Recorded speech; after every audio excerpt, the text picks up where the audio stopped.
man. I don't know if you want to check that out. Click that link over there. It's on YouTube as well. If you want to check that out. But, all right. I just pressed the record button so we can record this episode. Oh yeah, I gotta get the music going. What are you doing to me, man? Well, we just get it started so nobody forgets. All right, man. So now we got music. Let's get this thing going. All right. Welcome everybody to this week's Real Estate Roundtable. I'm Jayson Bates, the host of a podcast right here in Phoenix, Arizona called Valley of the Sun Real Estate Show.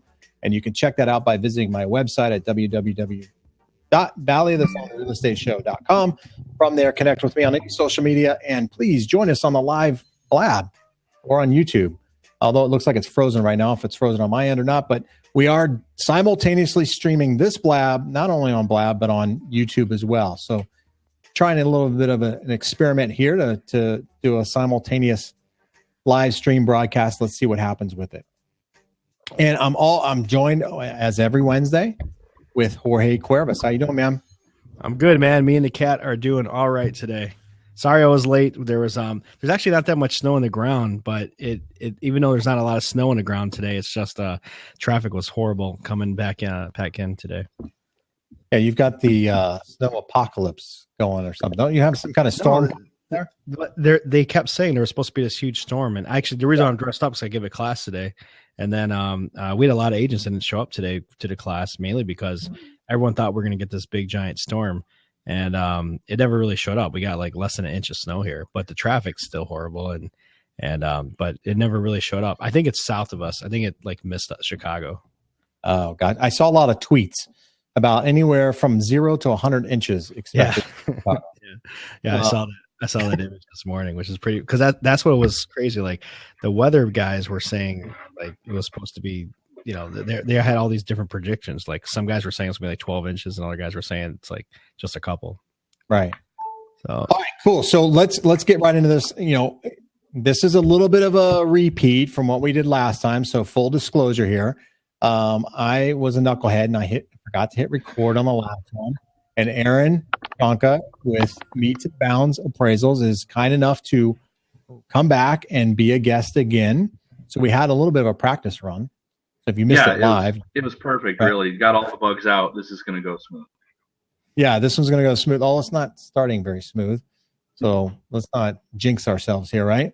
But I want to introduce Aaron here because I did not put the last one on YouTube because it wasn't recorded. So I'm definitely going to put this one on YouTube. And so Aaron is with Meets and Bounds Appraisal, and it's MEETES, right? MEETES, ANDBOUNDS, Meets and Bounds. .com, right? .net, sorry. .net. Okay. See, I'm screwing it all up here, Aaron. You got to keep That's all right on here, buddy.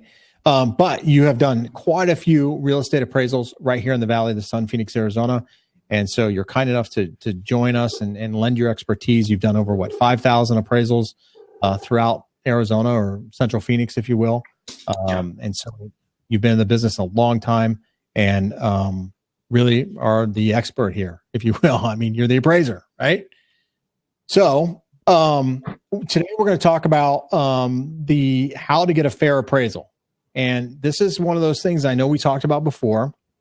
And we did this on a podcast as well, but we talked about the appraisal as being one of these things that people feel they can't control. You get an appraisal and you kind of cross your fingers, cross your toes, hope for the best, and that's the best you can do. And that's simply not the case. Absolutely. I know that's the way a lot of people feel, but hopefully through outlets like this, I can try and get the message out there that, to the average consumer or even the real estate professional, there's a lot of input that they can give to the appraiser that will really help the appraiser and also really ensure a higher quality of appraisal.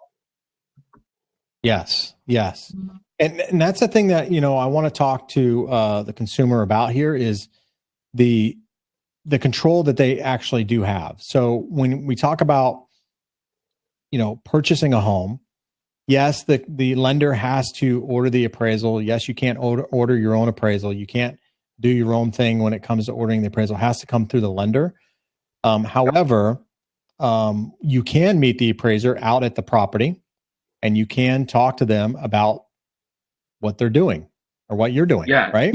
Exactly. So one of the common misconceptions out there that came about as a result of some financial reform was that the homeowner or the real estate agent wasn't allowed to talk to the appraiser, and really nothing could be further from the truth. There's really a lot of latitude that we all have in terms of discussing information with the appraiser. The only thing that's really prohibited on the part of the appraiser from sharing with anybody else other than the lender is the results of the appraisal. So up until the appraiser formulates or gets the appraisal completed, all of that stuff is pretty much up for discussion. Yeah. Yeah. So, and I want to make clear here too, is from the lender's perspective, if you go out and meet the appraiser, if you go out and meet Aaron or whoever the appraiser might be, and you have the right to ask them some questions, right? You have the right to conversate with them. I mean, I just had a gentleman talk to the appraiser when he came out to do a refinance on his property. Mm-hmm.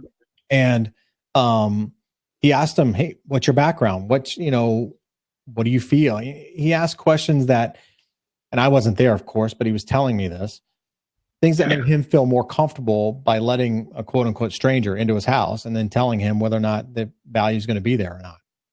Yeah, that's right.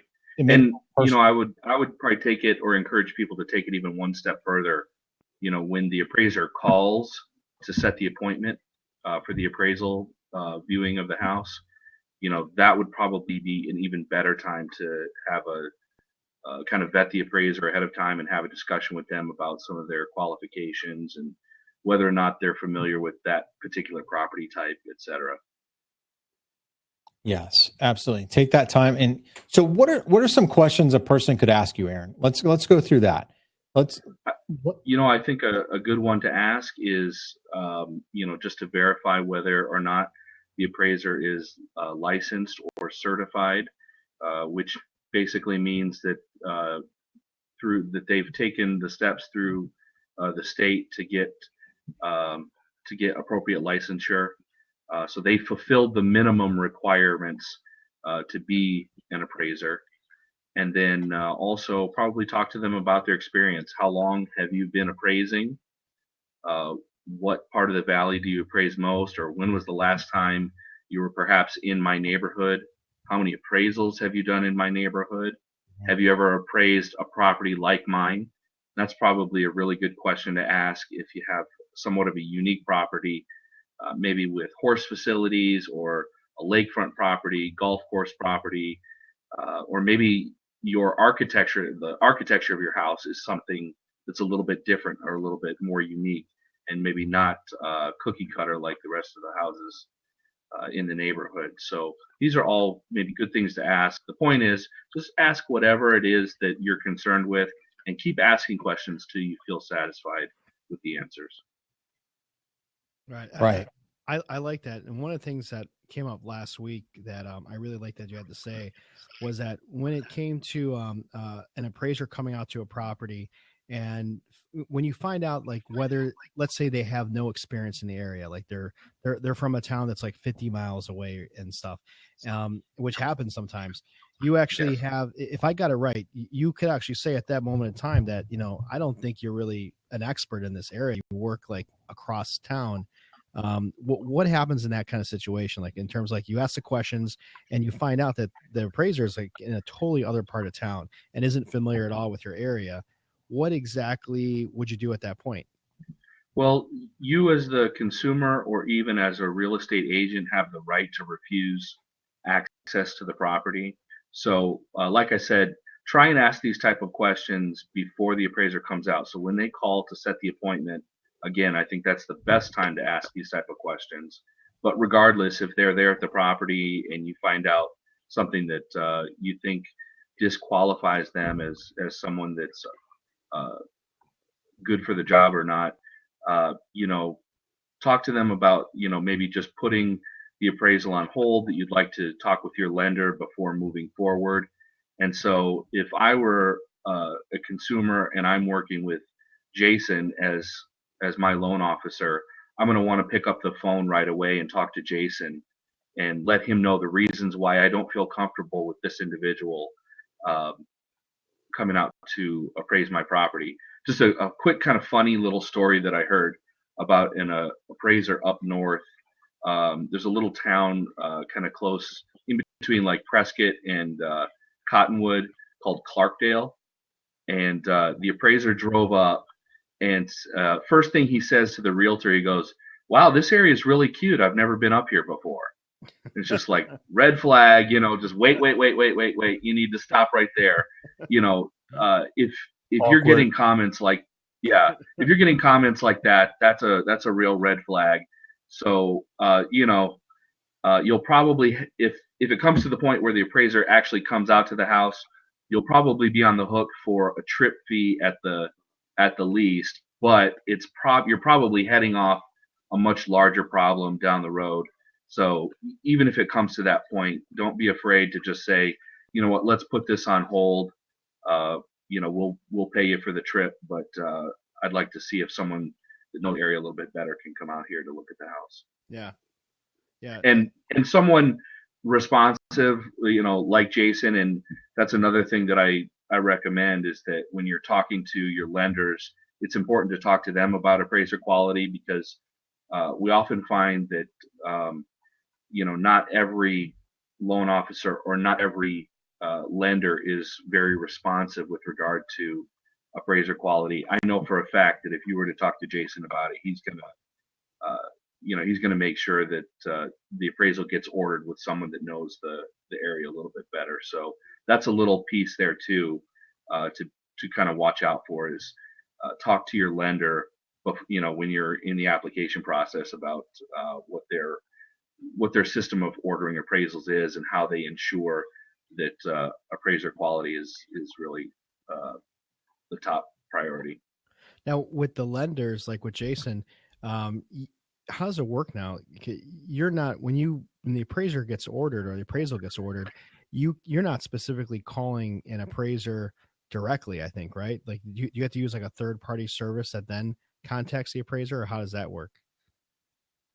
Yeah. I have to use a third party service it's like a management company, appraisal management company. Right. And so we order it through them. They then contact on a round robin basis, the next available appraiser.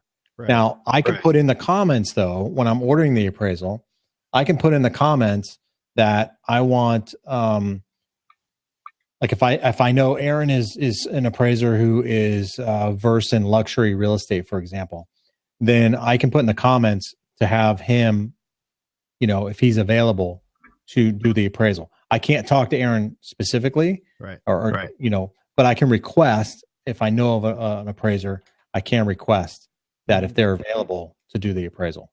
Right, and I think that's an important part of it too, because like there's no doubt. I know most real estate agents know that, but not a lot of homeowners know that exactly. Like who's ordering the appraiser, and because you could get a bad appraiser to come out to your property, like in a situation like Aaron just said, but that may not necessarily be your fault, Jayson. It's just sometimes, like you said, there's that management company, they have a list. So they're just going like, is it sort of just like this long list, and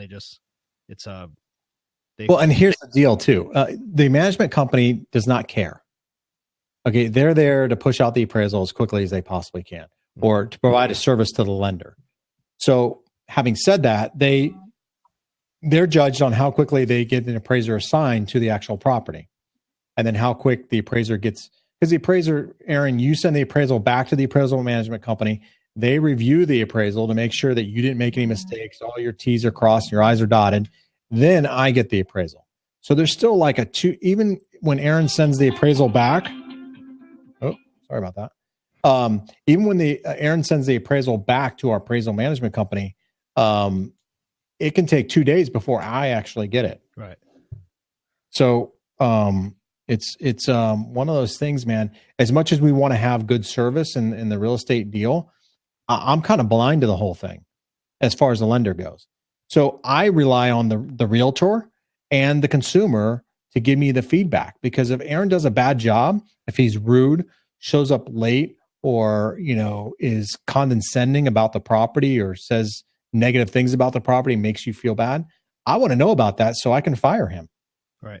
No offense there, Aaron, not you in particular, but I want to know if an appraiser is not treating the clients correctly, because that's a bad reflection on me, my company, and the realtor. Yep. Right. And there are appraisers out there who do that.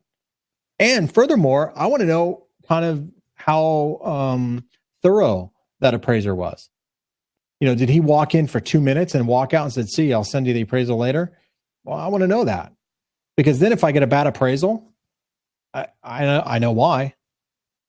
Right? He didn't take the time. He didn't measure properly, or he didn't do, or she didn't do the things that are required of them when they're assigned the appraisal. Right.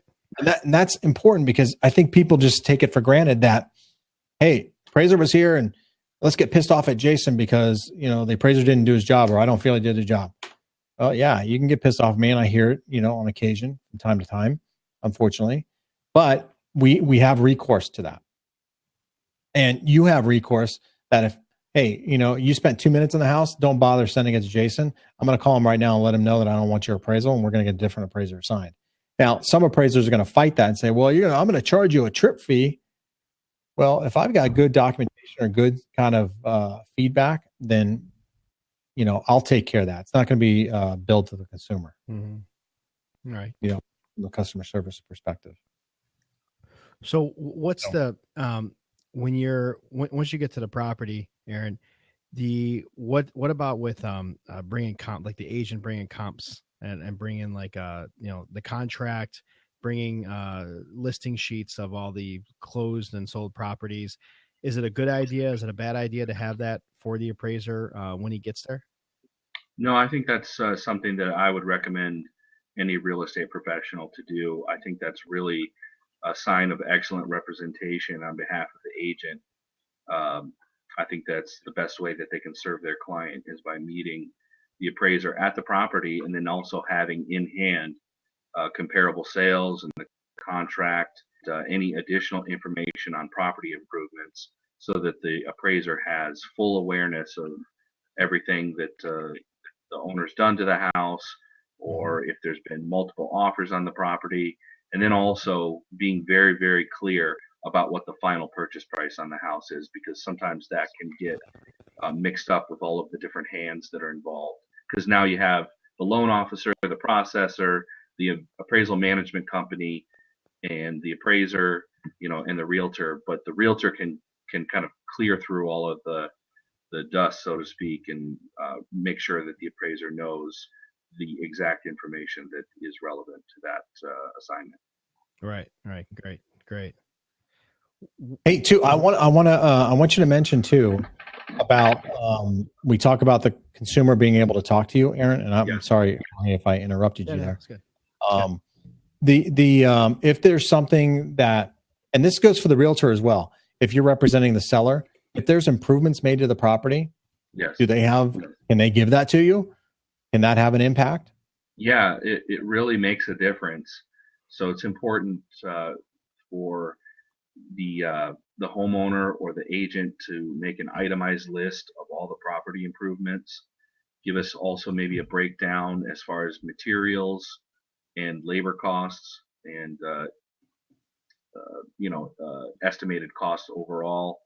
That can be good information that the appraiser can include in their report when they send it along to the reviewer or the underwriter to re-examine the appraisal. Then it starts to become clear as to what adjustments the appraiser is making and why.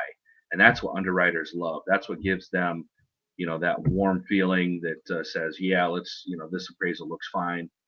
Let's send it off and close this loan. So otherwise, when you don't have that documentation, things start to get looked over with a little more scrutiny on behalf of the reviewer or the underwriter. And, when that happens, that can kind of slow down the transaction. So you don't want that to happen. You never, as an appraiser, we don't, we're on to the next deal, and we hate to get that phone call back from the lender requesting more information. So we love to have that all upfront, in a PDF, in the appraisal, or an image file or something like that. And then it answers the questions before the underwriter can even ask them. And those those files tend to go very, very smoothly and fly through underwriting. No, that's good advice. Yeah. When you mentioned in there a little bit earlier about telling the appraiser about if you had multiple offers on a property and offering that contract, when you're talking about like getting information about like the multiple offers you had on it and stuff, what's the best way for an agent to be able to discuss that and let you know that? Just say, hey, we had multiple offers on this property. This is the final contract that finally went through, and it was a pretty good price. And like what kind of stuff do you expect to hear, and what kind of stuff do you not want to hear from the agent? Well, it's good that they're having that discussion with us.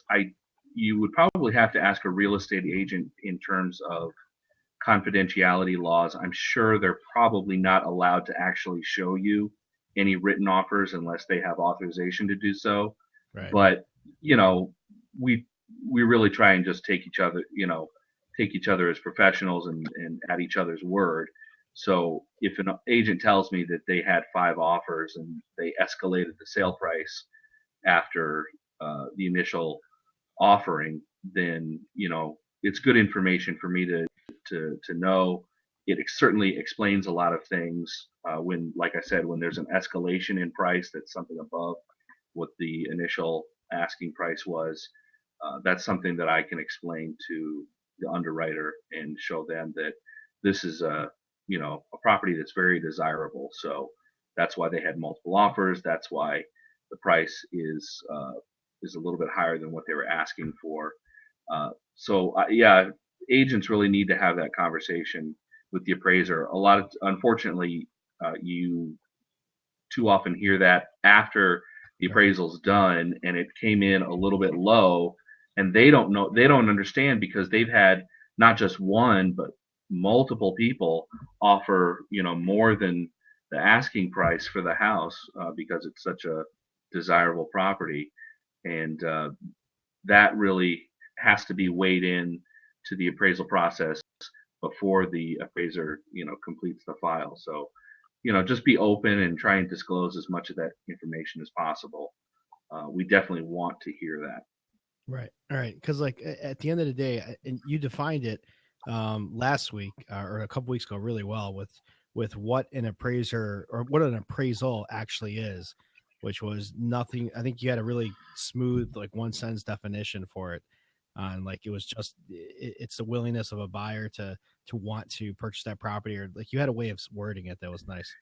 Yeah. So I think what you're referring to is the actual definition of market value. Right. Right. And so all real estate professionals are working under the same definition of market value.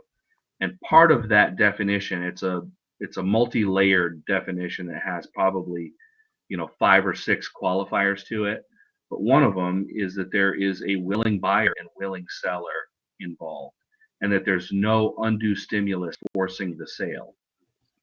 Otherwise, if those tenets are violated, then it's no longer a sale that represents market value. It could be a liquidation sale or something else. It could be a distress sale like a bank-owned property.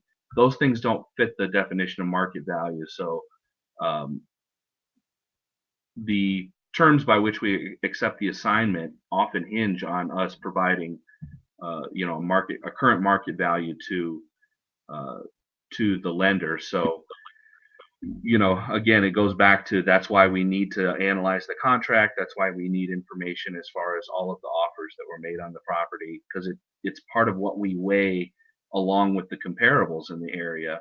We also want to know, how desirable is this property? The contract certainly is part of that shows that someone is willing to pay a certain amount. So then the next step is, does that fit in with what's going on with the rest of the neighborhood? Right. Right. And what's so important is that I think, especially for the newer agents, you have so many agents that don't know all the ins and outs of appraisals and appraisers and what goes into it. And sometimes sometimes they think they just have to be there to open the door, and that, they can't leave the appraiser there by himself, and I think it's really important just to, like, everything you point out there was perfect, and just letting the appraiser know the whole situation that's going down. Well, what if you do have if you have a foreclosure then on the same block, you've got a and that foreclosure sells for like 20% or 15% under the market value of all the rest of the homes in the area.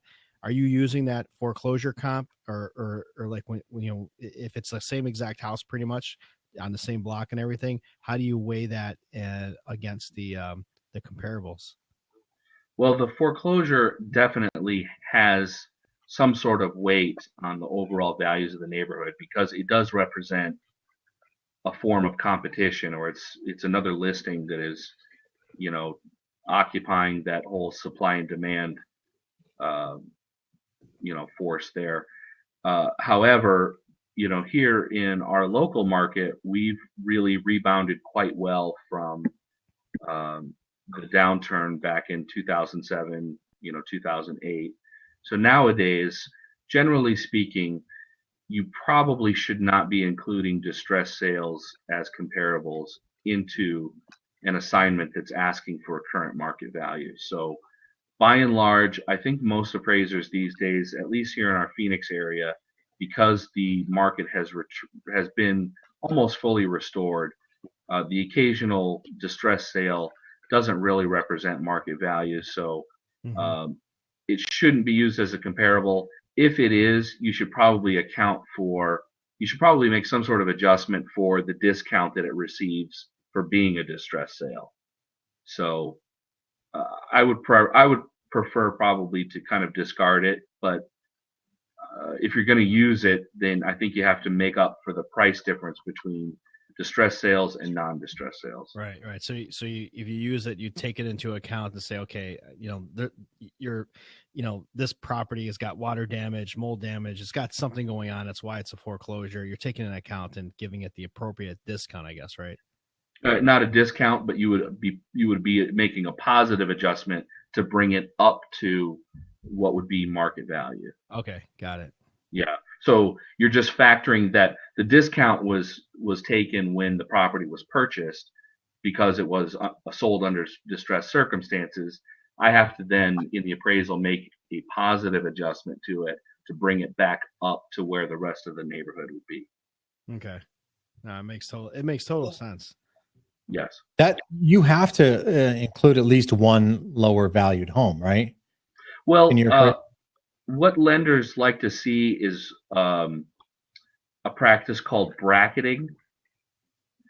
And so let's take an example that you have 3 sales of the same floor plan of the subject property, and they all sold for the same price. Well, then it's pretty clear, as far as what your subject property is worth. But then again, that doesn't always happen. So what lenders like to see is a representation of the low, the middle, and the high. And then they feel really good when you appraise it right there in the middle of the high and low. And that that method is called bracketing. And so yeah, they just like to see that the property, the valuation of the property is in the middle. They don't want to see something on the high end unless it's absolutely justified, for reasons maybe that it's perhaps higher quality or better upgrades or something like that. But yeah, I think that's what you're kind of pointing out is they feel pretty good when the home is bracketed in between a high and a low end range of value. So let me ask you this too, because you're talking about low end and all that kind of stuff. Right now in Phoenix and across America, for that matter, there's a lot of it's hard to save for down payment. It's hard to not only save for down payment, but also for closing costs and some of the other expenses that go along with getting into a home, right? Yeah. So when you read the contract, you mentioned you have to see the contract and all that. How much, or if any, does the seller concessions play a role into the value of the home? Or does it? Oh, you guys getting that audio over the top of us? No, I'm not getting. I'm good. I'm clear. I'm getting some sound of another blab coming through. How do I fix that? Close that window. Yeah. Close that tab. not your tab, not the tab you're on. There we go. Thank you. Yeah. All right. So you're talking about concessions. Yeah, seller concessions. How big of a role does that play in the value of a home, if any? Well, to be honest with you, concessions, frankly, they inflate the price of a property. So, Okay. you're as an appraiser, you're supposed to analyze the market and see what is customary for the neighborhood, and Right. and if concessions truly are pushing things upwards a little bit. By and large, it's my opinion and my understanding that you really should be adjusting for those concessions and kind of giving each property a haircut, so to speak, because it's forcing the price upwards. In other words, if that $5,000 concession wasn't there, then the property would frankly be selling for $5,000 less. That has only been put in place to, like you pointed out, assist the buyer in perhaps taking care of closing costs or coming up with a down payment or something like that. So, yeah, you have to be very, very careful about concessions. They can sometimes unnecessarily or I guess kind of inflate values a little bit unless you're adjusting for that. So with that being said, right, a lot of new home sales here in Phoenix, they concessions like out the wazoo, right? I mean, a concession like "come please buy my house" kind of thing. Well, don't. Sorry to cut you off, but let's not confuse the conversation by buyer incentives versus buyer concessions. So concessions are actually money, paid towards, the typically for the advantage of the buyer, but the builder oftentimes offers incentives or discounts off of the price in order to attract buyers. Yes, but they also, at least what I've seen, they also will say, "Hey, we'll pay, 3% or $4,000, $3,000, whatever, toward use our lender toward your closing costs." Right, which is a discount, which is a little bit different than a concession. At least I think from the way that I understand your description. So there's it's a little bit of, I know it seems very similar, but they're kind of different.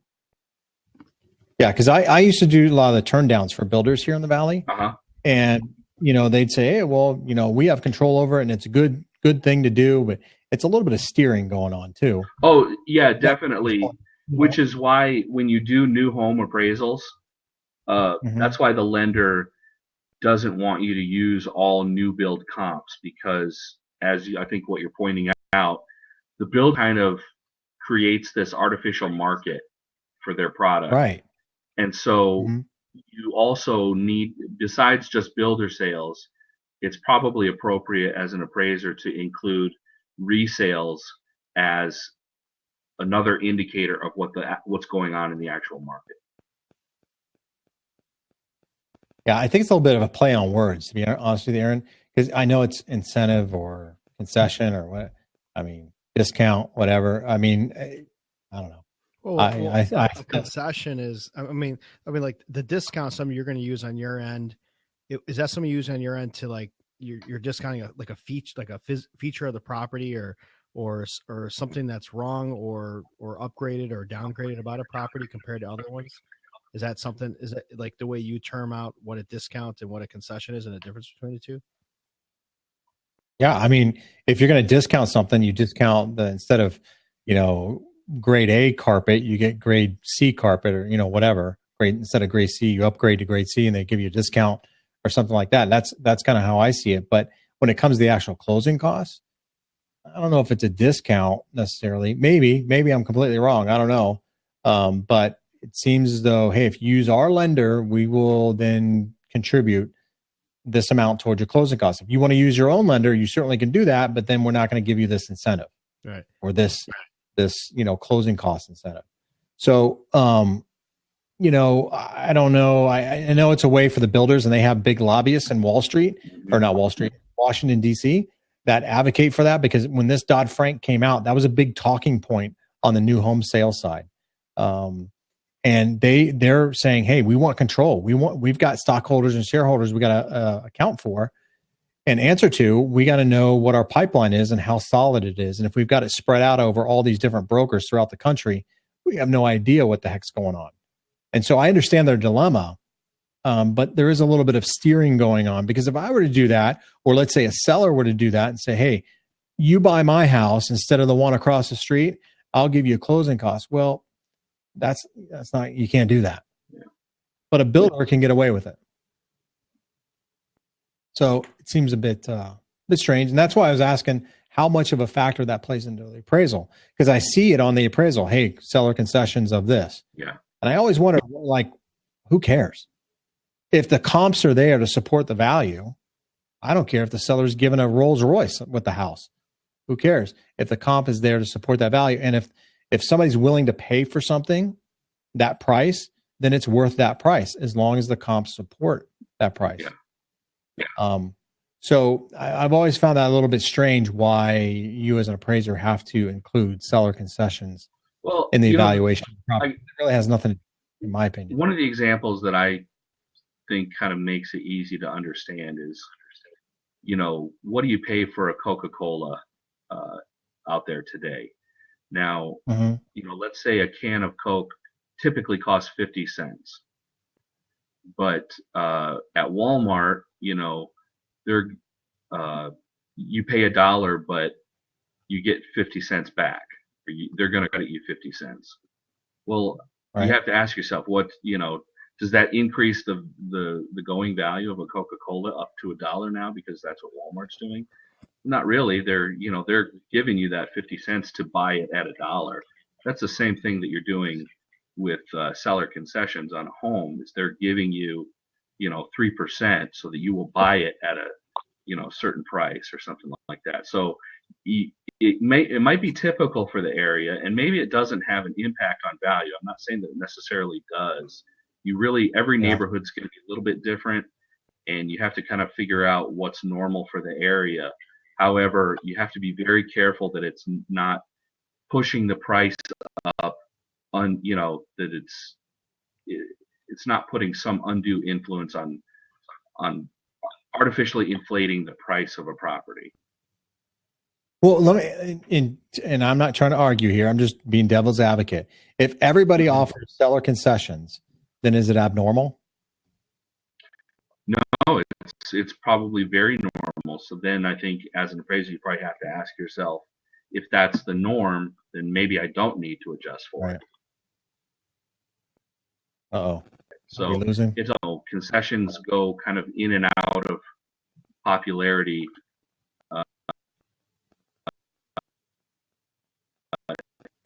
Oh man, he's going through the mountains there. You can. Can you hear us, Aaron? Is that happening on your end too? You're clear. He's cutting out on my end, so I don't think it's my internet. Oh, there we go. Now we just lost him. The beauty of live streaming, we lose people, and technical difficulties. Man, oh man, that's a bummer. But did I just hear him laugh? Yeah, I can. Are you laughing? I can hear you guys. Okay, I think he can hear us fine. I think maybe just we can't see him, but I think it sounds like he's okay though. Yeah. Yeah. So it looks like we got you on audio only. I don't know if you're seeing us or not, Aaron. No, I lost your image, but I can hear you well. Is there anything I can do to enhance that? Well, you'd probably have to refresh or something. But so repeat what you just said, because you were breaking up really bad there. If you would, please. I think you're right. Like I said, it depends on what's customary for the neighborhood. And, it's kind of like a thing. If everybody's doing it, then it's probably already built into the market value of properties in the area. So in that situation, if it's that normal, then you probably don't have to adjust for it. But when it becomes a little more scarce, or it's, not every price point of properties here in the Valley, comes with concessions. It tends to be, something that appeals to the lower end of the market. So Mhm. That might be a little bit more normal, and it fits within the range of values for the neighborhood, so you might not have to adjust for it. But in other areas where concessions aren't as common, probably look out.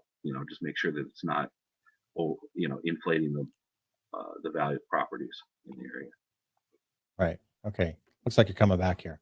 All right, cool. So now let's talk about the presentation of the property itself. Mhm. I get a lot of people that ask me, "Hey, do I need bring a maid in before before the appraiser comes here?" Talk a little bit about the actual, what is considered in the value, what is not considered in the value.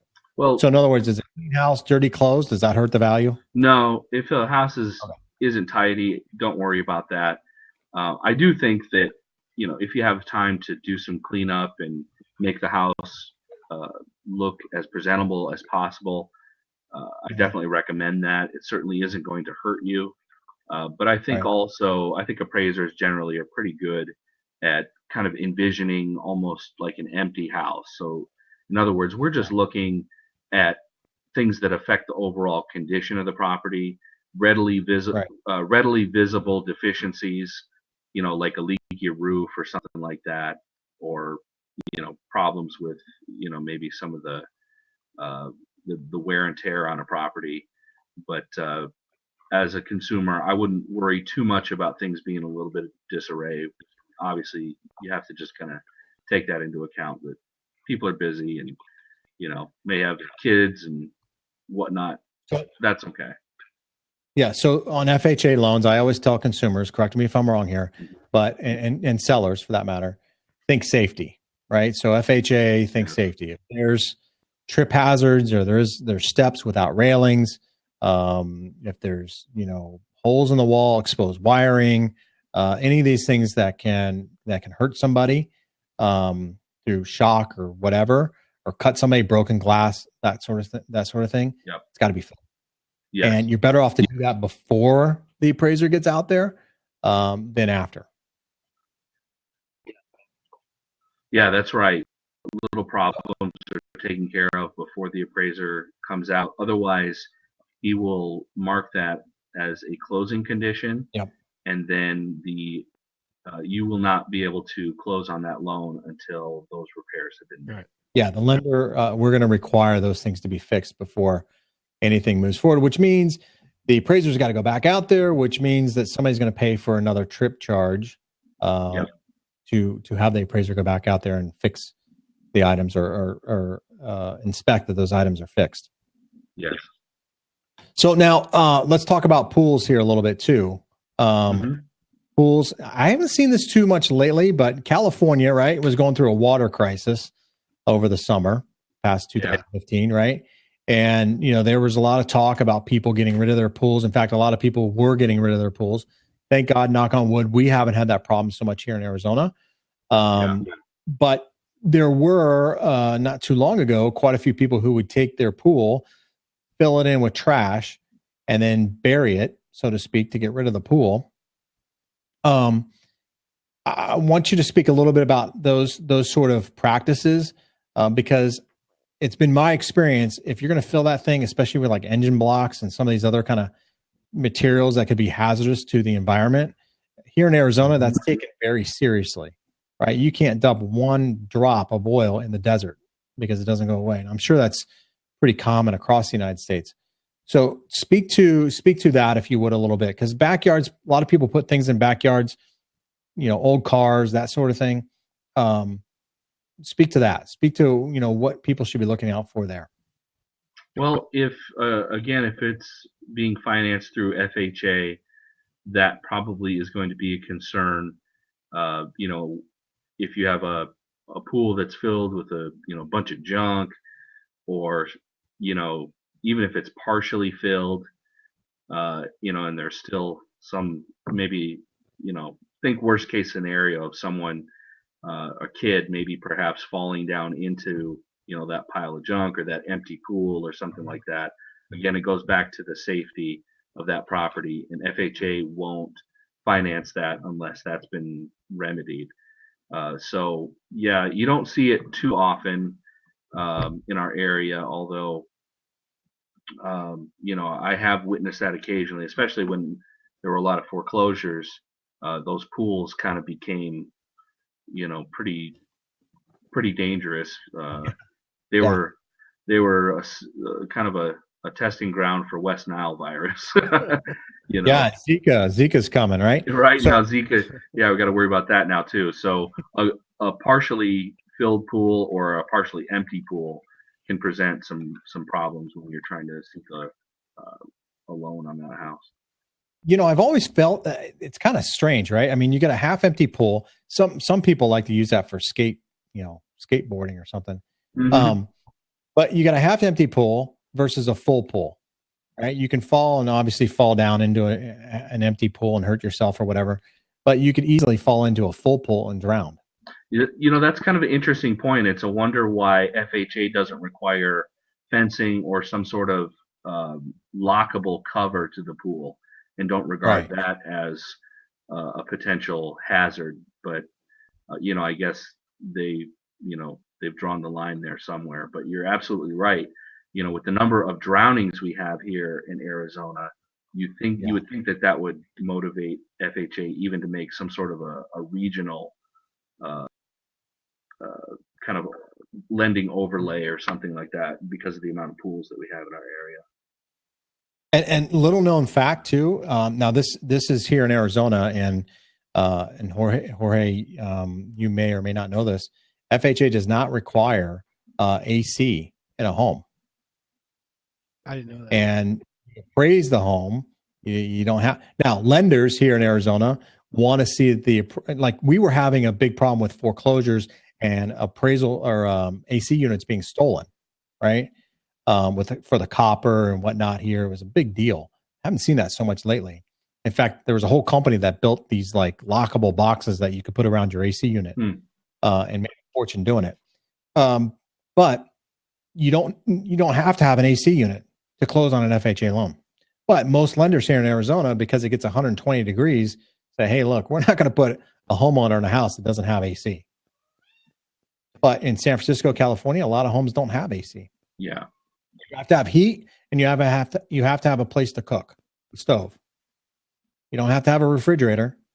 That can be a cooler for all FHA cares. But you have to have a place to cook, and you have to have a heat source to heat the place. That's it. Yeah, it's interesting, isn't it? Yeah. So now, speaking of FHA is a little more restrictive when it comes to the appraisals, right? Yeah. I mean, there's a little more hoops that you have to jump through versus a conventional, which is why a lot of people look at the conventional side. If you got two contracts together, one's conventional, one's FHA, the seller's more apt to take the conventional contract or offer over the FHA. And so can you speak to some of those hoops or those things that you have to, look for on an FHA loan that you don't have to necessarily on a conventional loan? Yeah, as you had mentioned previously, any safety or deferred maintenance items typically have to be taken care of prior to closing an FHA loan. So that oftentimes does make conventional financing a little bit more attractive for the people that do qualify. But common things that I see that are issues looking through homes, really basic stuff that you might take for granted. Even if the switch plate covers are missing throughout the house, or perhaps some lighting has been removed from the ceiling and there's some exposed wiring, that FHA would consider a closing condition. Broken glass, if there's stairs in the house and the railing is loose or there is no railing, FHA would consider that a safety issue. They've got a complete check. Hot water heaters, yeah, right? Hot water heaters have to be vented towards the ground. And so in other words, if there's some built up pressure in there has to be a pressure release valve that points. It's a certain length. I think it has to be like 2 or 3 feet long, pointed directly towards the ground so that it doesn't spray up into the face of anybody working on the hot water heater. That's a good point. Yeah. And I don't know if FHA now requires I know a lot of homeowners are putting the pans underneath the hot water in case it breaks and leaks or something like that. Mhm. I don't know if that's an FHA requirement or not. I don't know that. Not to my knowledge, but that stuff does, tend to change from time to time. Uneven pavement, that's a big deal, right? Trip hazards. You can see that in older garages and things like that. That's why I say think safety. Anything safety, FHA. Now, some sellers don't want to fix those things, right? Right. And so because it's a cost and they may be tight on budget, especially with values coming up, and maybe they're just right now at that break-even point where they can, have the opportunity to sell. So they may not have the budget to fix these items. Therefore, they may be more likely to accept a conventional contract over an FHA. Yeah. That's absolutely right. So, all right. Well, cool. So, I think there was something else too I wanted to ask you, and it just slipped my mind. I didn't. And then that one. While you think of that one, how about real quick on the VA loans and comparing VA loans and FHA loans? We always kind of like in terms of the approval process or the appraisal process, rather, we always kind of look at those as kind of being the same or similar in terms of what they require. What's the difference between those two on your end, and what should agents know and homeowners know about the difference of between a VA and a FHA appraisal? I personally am not on the VA roster, and I never have been. That tends to be a pretty tightly controlled group of appraisers that do just almost work for VA solely. My understanding is that they've got quite a bit out there that keeps some appraisers pretty busy. That being said, that's my understanding as well, is that the lending guidelines for VA are very similar to FHA, and doing a VA appraisal inspection is probably going to require the same level of attentiveness that an FHA appraisal requires. A lot of the feedback that I get from agents, just anecdotally, is that VA appraisals tend to be very conservative for some reason. I hear more complaints about appraisals coming in low relative to VA than I do with anything conventional, FHA or otherwise. I'm not sure why that is, but I'm sure it has something to do with the lending guidelines and overlays that they have that's above and beyond what's typical for maybe, say, like Fannie Mae. But other than that, appraisers are tough, man. Yeah. I think I told that story before, and I know it wasn't recorded, but I had a VA appraiser walk out with a in the backyard with a sound meter to adjust for the level of the sound of the traffic in the backyard. So they're pretty tight. Now, to the veteran, that's a good thing, right? To the seller, it can be not so good. So that's now VA is looking. I will say this: I just got some memos that came across my email this past, I think it was last week actually, that VA is looking to change some of their standards, not only on appraisals, but even on some of the concessions or the fees that the veteran cannot pay for, that the seller does have to pay for. Mm-hmm. They're thinking of eliminating those because they know that a veteran is automatically put at a disadvantage when they present a VA contract. Yeah. And so they're looking to level that playing field, which is a good thing. I hope it.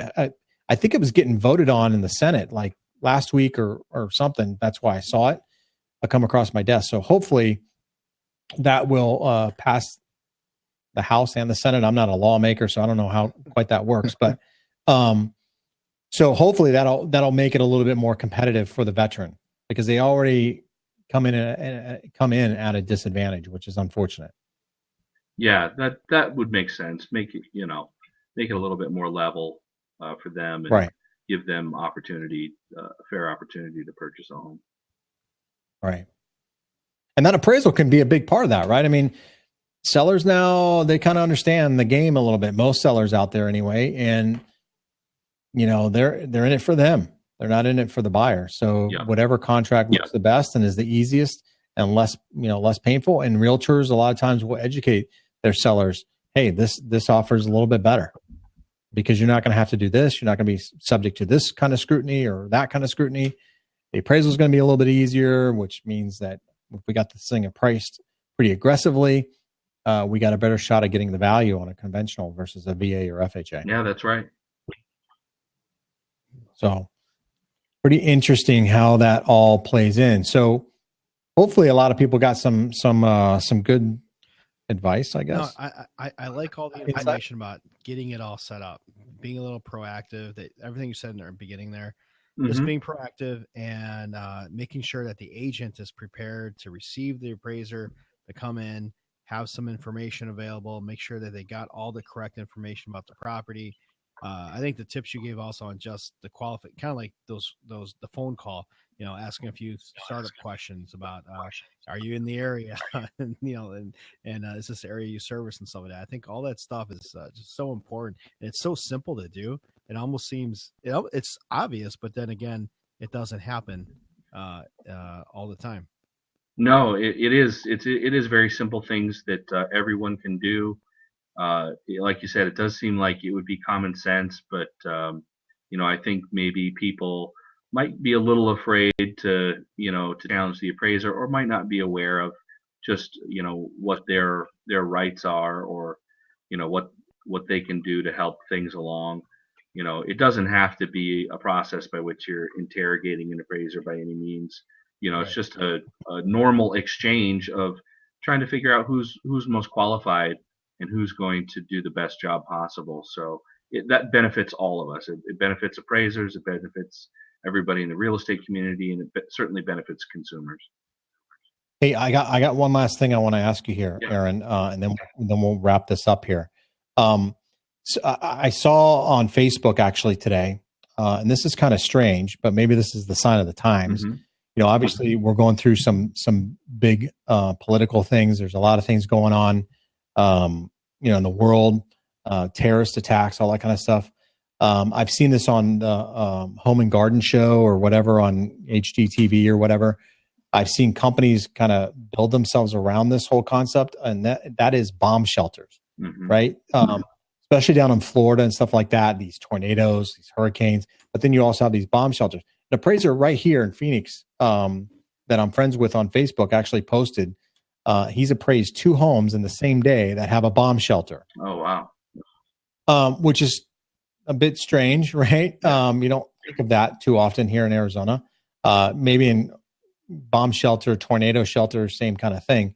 But my question is, some of these specialty kind of add-ins to a home, they're very difficult for you to appraise, right? I mean, because if you don't have comps to support a home having a bomb shelter, the consumer may think, hey, that's a great bonus, and I'm going to pay extra, or I'm going to be able to sell this house for extra money because I have this extra added value to this home.